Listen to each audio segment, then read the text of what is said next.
At the Institute of Management and Technology, IMT Enugu, something remarkable happened that has touched many hearts.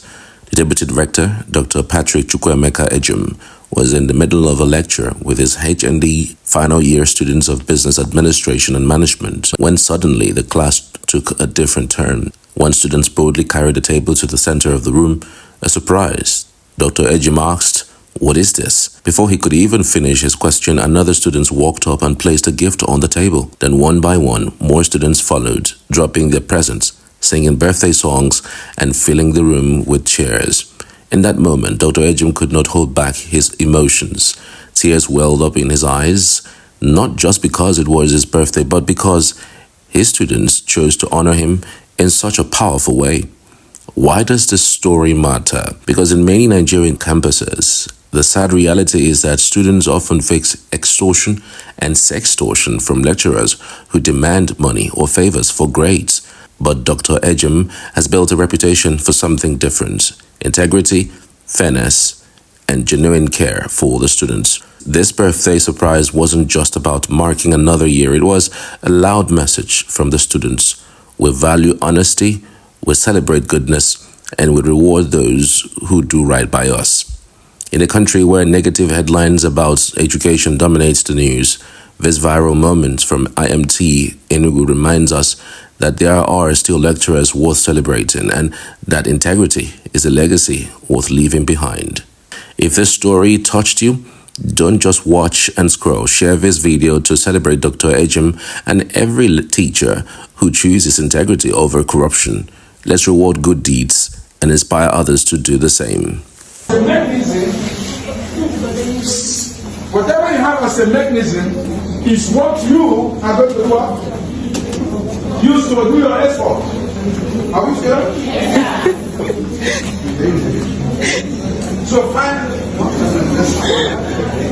is this?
I checked out this story even to be sure that it even exists. Prominent newspapers did not carry the story. I mean, it's not the everyday story that you hear across boards.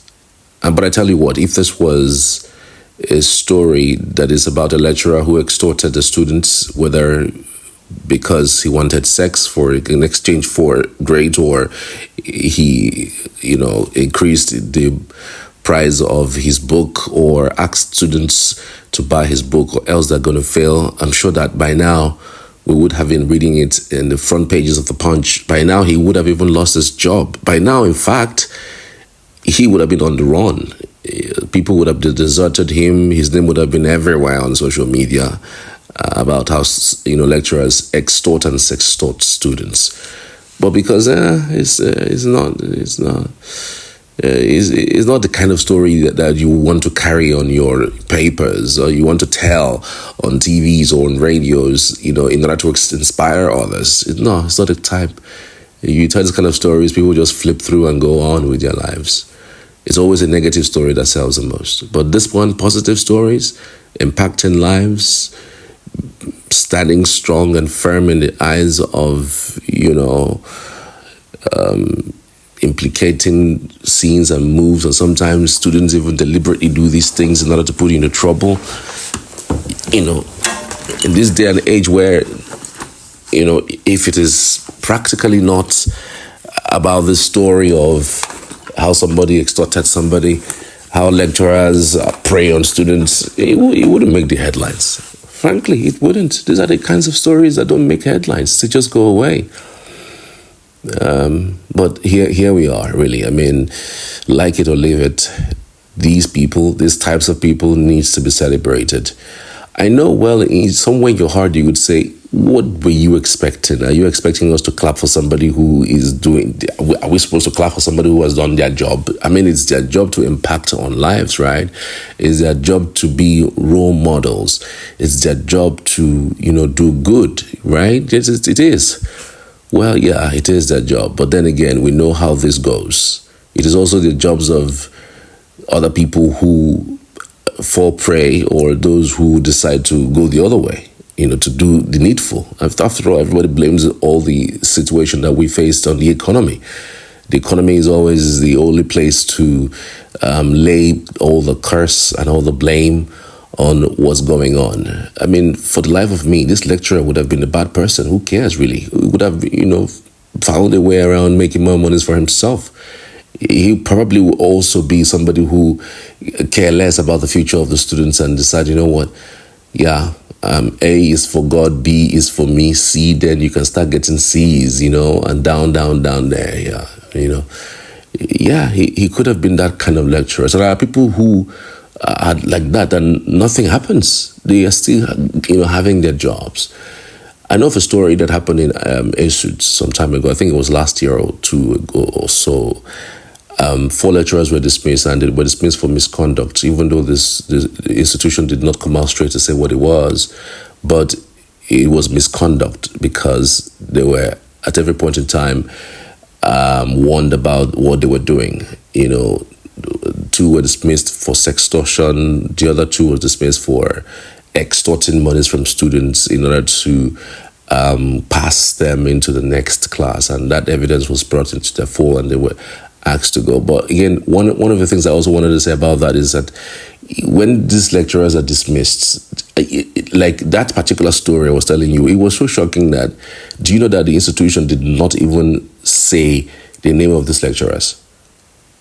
Yes, I read that story again and again and again, and I looked for the names of those lecturers on the story. It was not there, but they just said 4 lecturers have been dismissed.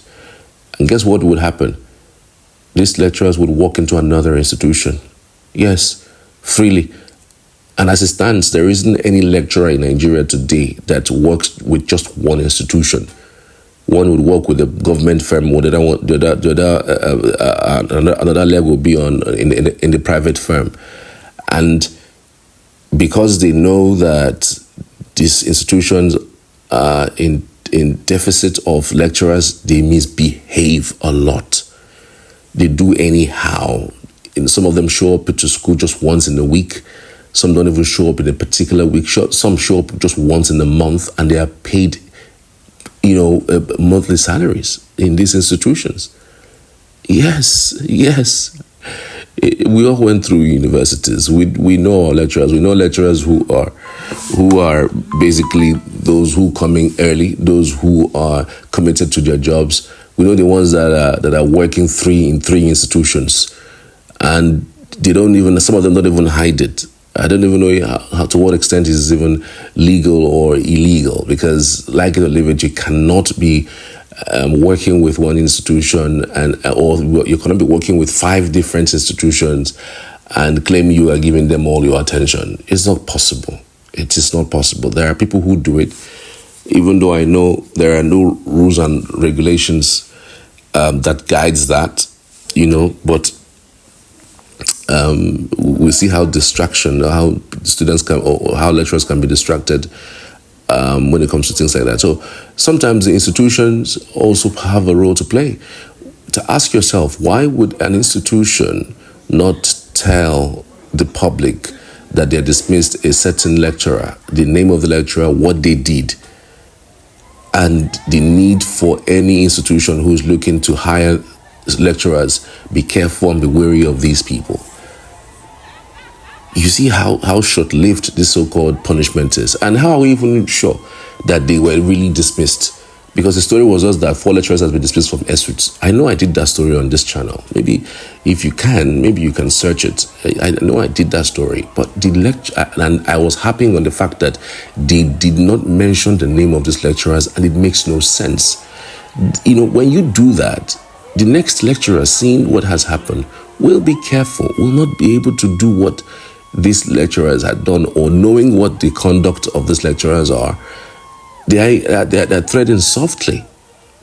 But no, the institution is aiding and abating these kinds of things.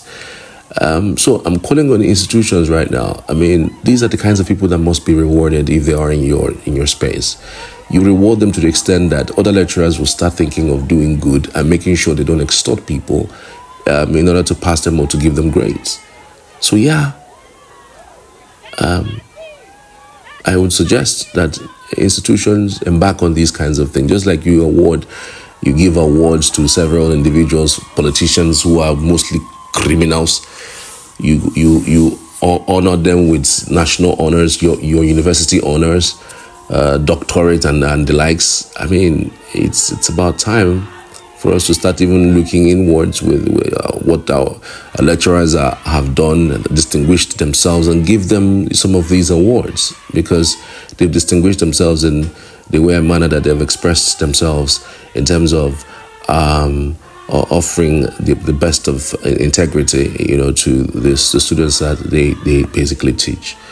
If this doesn't happen, I'm not sure that we would even know about it. So this is me highlighting this. If you can, please, I beg of you to share this story and do as much as you can to promote integrity, to promote orderliness, and to make sure that people like this in our society don't go under the wire just because other prominent news outlets have refused to put up these kinds of stories in their menu.